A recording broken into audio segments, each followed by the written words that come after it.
What's up, everybody? It's Crazy Out Kane back again. Bike of the day, of course. And today's a special one. It's a classic bike, very unique monocoque frame made by GT. And it's called the Power Series Ultra Box 2. This was GT's leap into the carbon frame building game. And this is actually one of the first carbon BMX frames ever. Big shout out to Mick Rich for submitting this bike.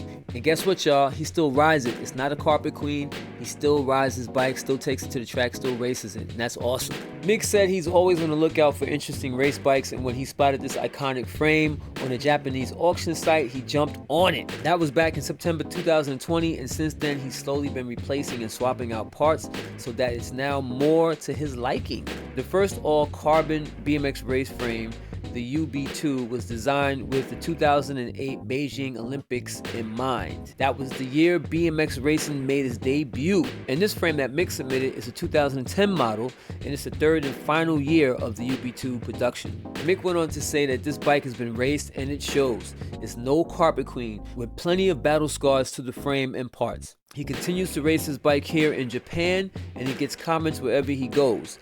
He loves how it looks and rides and has no plans to retire it anytime soon. That's what I'm talking about. Mick Rich representing on the bike like that. That's right, don't hang the bike up, it's made to be ridden. So big shout out and salute to Mick Rich for representing on the GT UB2. Now that we know about the inspiration for this build, let's check out those parts, son! Yeah! Alright, so once again, this is a 2010 GT Power Series Ultra Box 2 carbon fiber monocoque. It's got a 21-inch top tube. The forks are Anta Dagger Pros. Headset is Pro Bike Gear RS11, semi-integrated, threadless, made by Cane Creek with the KCNC and Pro Max spacers.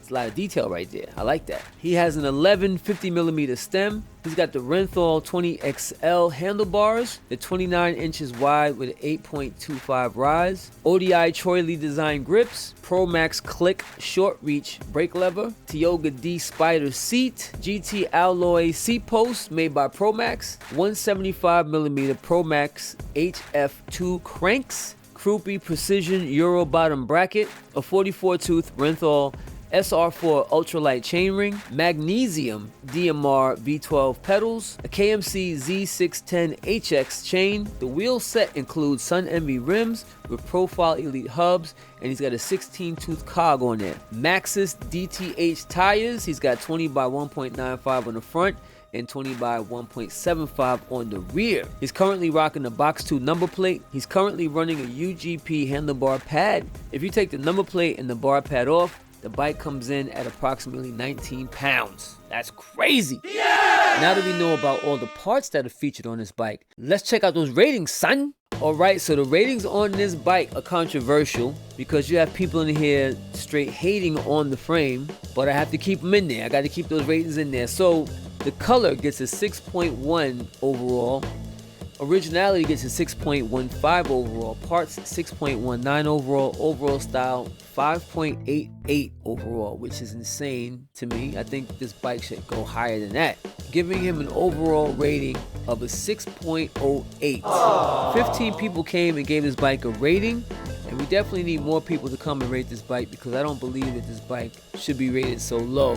Let's check out the last couple of ratings people have been giving this bike to see what's going on. Gary gave it an overall of 0.3 out of 10. He said if he could leave all zeros, he would. What was GT thinking? What? Lowrider gave it a 0.74 overall, saying, sorry Mick, but this bike is awful. There is nothing cool about it. Guys on the museum are wrong. Wow. Brutal. Francesco gave it a 9.13 overall. Didn't leave a comment, but gave the color a 9, originality a 9, parts a 9, and overall style a 9.5. And lastly, Devious33 gave it a 0.63, saying, terrible build, make me glad to ride an S&M. So there's a few people in here who really don't like this bike. It's very controversial because it's a monocoque frame. It doesn't look like the standard triangle frame. And people don't like change and things that are different, so they're hating on the bike. I think the bike is unique and creative. It was the precursor to what we have now as far as carbon frames. I think it's cool. I need you guys to come back, give this bike a rating. I want to see what other people are saying about this bike and how you feel about the ratings on this bike. If you love it, if you hate it, if you think it deserves a 0.63 rating, or if you think it deserves 9s or 5s, should it be higher up on the chart or what? Speaking of that, wait a minute, before we even do that, let's go to the chart right now and see where it sits currently on the Bike of the Year chart. All right, so here we are on the Bike of the Year chart. We're going to scroll down and see where this bike shows up on the chart. Where is it? It's in 33rd place, second to last with a 6.08. You can't just blindly hate a bike and not give it props for originality. It's definitely original, and it's one of the first carbon bikes made for BMX. So originality, it should be way up there. So let's get the discussion started. I need people to come into the comments and also into the ratings and leave their comments and opinions below, because this is crazy. I think this bike should be higher up. I don't think it should have a totally horrible score like that. Don't make no sense to me. I think people just come into the site hating, and the only way we can combat hate is with some reality. Don't necessarily have to be love, but reality. So one thing that's definitely a reality is the originality on this bike is way up there. It should not be 0.6 anything. At least that part, it should be higher, at the very least. And the overall style on this bike is dope. So definitely come back to the site, give this bike a rating, and all the other bikes ratings. I want to see what bikes wind up in the top 3 and also the top 10 for the year. Alright? If you have a BMX bike of any era, any size, or dirt jumper that you'd like to submit to sugarcane.com, come back to the website and go to the submit tab, and you can submit your bike there. And if I like the bike and it got posted, then it definitely doesn't deserve anything below a 5 in the ratings. But anyways, that's all I'm gonna say for now. It's Crazy Out Kane, sugarcane.com, CACTV, bike of the day. Back to you, Billy.